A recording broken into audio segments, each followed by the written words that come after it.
Hi, this is Jody from mcpactions.com. Today I'm going to be introducing you to the Four Seasons for Photoshop. This action set is comprised of four different sections that may be purchased together in the Four Seasons or separately by buying Spring Splendor, Summer Solstice, Autumn Equinox, or Winter Whirlwind. Once you buy the actions and download them to your computer and unzip them, you will install them into Photoshop. Refer to the installing actions video if you need help. Once they are installed, you will see them as sections. So you'll see a folder for Spring Splendor, a folder for Summer Solstice, a folder for Autumn Equinox, and a folder for Winter Whirlwind if you have bought all four. Also, every single individual set will also come with the season extras. From there, you will want to go ahead and open any of the seasons. Let's go ahead and start with spring. And we're going to go ahead and pull up a photo. And in each section, you will notice that there is a base action and then a section of looks. Go ahead and run the base action. If you've done a lot of editing prior to coming into Photoshop, such as in Adobe Camera Raw or Lightroom, you may end up skipping the base action, but you're welcome to run it and just even turn it off or lower the opacity to taste. Once you've run that, you can open the folder and adjust any of the layers or adjust the opacity or leave it right where it is. Each of the base actions also builds two extra layers. These are need more sunlight and need less sunlight. If your photo is too bright, then you would need less sunlight and you would just toggle the eyeball on and then adjust the opacity to taste. If you have a photo that needs more light, you would just turn the more light on, the more sunlight.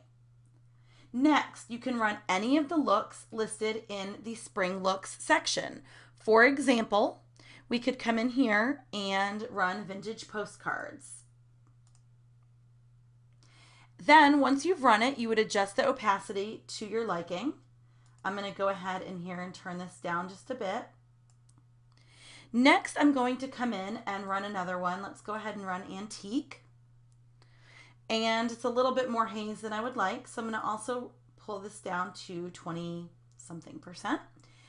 Now, if it starts to get too bright at that point, you could always increase the needs less sunlight layer. I like the way this is looking though, so we're going to move on.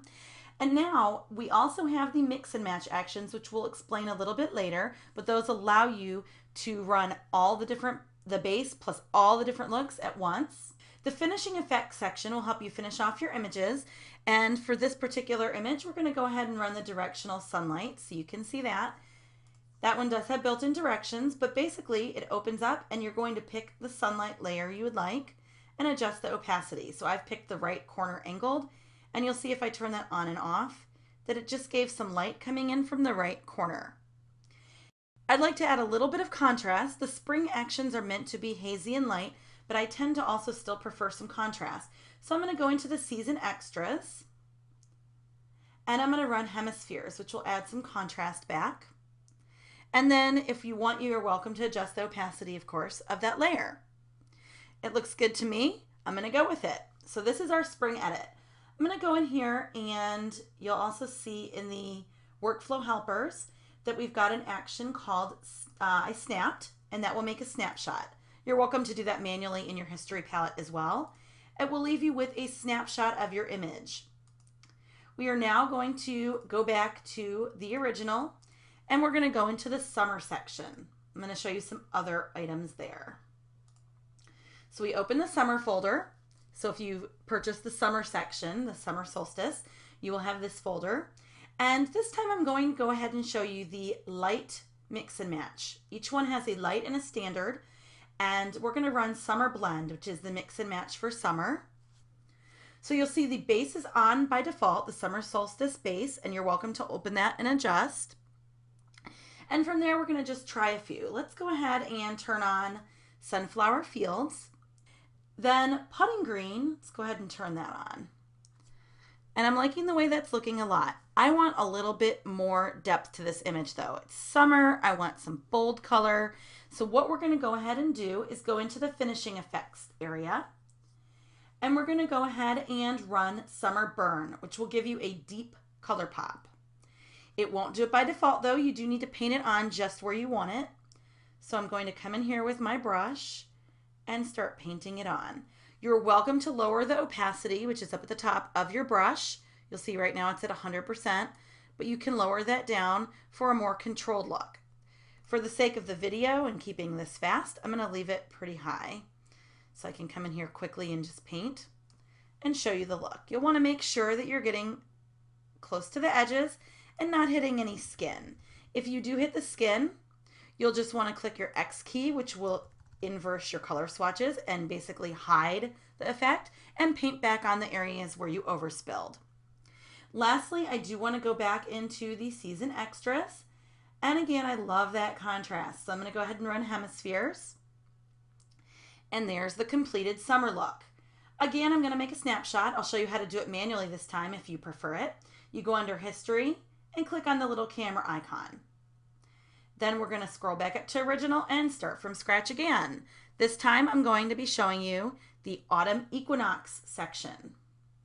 Once you open Autumn Equinox, if you've purchased that section, we're going to go ahead and run, this time let's go ahead and run Autumn Brew. Autumn Brew is the mix and match, which will run the base plus all the looks.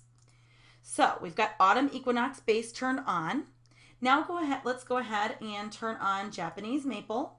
The default opacity for that is at 51%, which actually on this image I really like that. So we're going to go with it. Next, we're going to go ahead and turn on one more. Let's try Warm Cider. And you can see that's giving it a very nice autumn look. Once again, I really want to add some of those rich jewel tones in. So I'm going to come into the finishing section. And for this section, we've got Burnt Firewood, which will give you some deep tones. So I'm going to go ahead and play that. And just like I did in the summer section, I'm going to be painting that onto the image. And again, for the sake of speed, I'm going to do this very quickly, but you will want to take a little bit more time when you're painting on your photo to make sure you don't spill on skin or anything else. Once we're done painting, you'll see that's given it a nice autumn look. Now I'm going to go ahead and I'm going to actually add a vignette. So I'm going to run the Dark Cherry vignette. Let's go ahead and increase this just a tiny bit. And lastly, I still would like that sunlight layer. In this particular section, we've got one called Directional Glow, and that is going to give you a warm glow from any of the four corners or from either of the left or right sides. Again, for this one, it makes the most sense in my opinion to have it coming from the right corner, so you can see what that did. Okay, now we're going to make our snapshot and move on. So we're going to go back to the original, and lastly, I'm going to show you the winter section. In the winter section, let's go ahead and run Winter Whirlwind, just the base, so you can see what that looks like again. And in this base, it's a little bit more complex than the other three bases because it's got a couple layers outside underneath the Winter Whirlwind folder. This allows you for complete customization, creating either black and white, vintage, or a color image. To create the black and white, it will do that by default. However, if you would like, you're welcome to turn off the black and white layer and you'll have color edit, or keep it on and lower the opacity and you'll see how you can get a vintage image. Let's go ahead and start with our black and white, and we're going to build upon this and just run a couple of the bases. Let's go ahead with Champagne, and I'm going to leave that at the default, and then let's go ahead and run Peach Cobbler. Again, you'll get used to what the looks do as you play with them. And if you want to play around a little more, the mix and match is always a great way to learn. You'll notice down here under Winter Whirlwind that there's a layer called Details. This is what helps pull out, I'll show you with it off what it does. It helps really pull out details in the black and white, in those shadows and the highlights. You can increase it or decrease it. And so there's our edit. If we want to add a little more contrast, again, we can go down into the season extras and run Hemispheres. And you can see how nice that looks. Now let's go ahead and look at the snapshots that we took. And you can see the transformation of this image. This is the original. This is with Spring Splendor. This is with Summer Solstice. autumn equinox, and winter whirlwind. So as you can see, the possibilities are endless. Thank you for watching. This is Jody from mcpactions.com.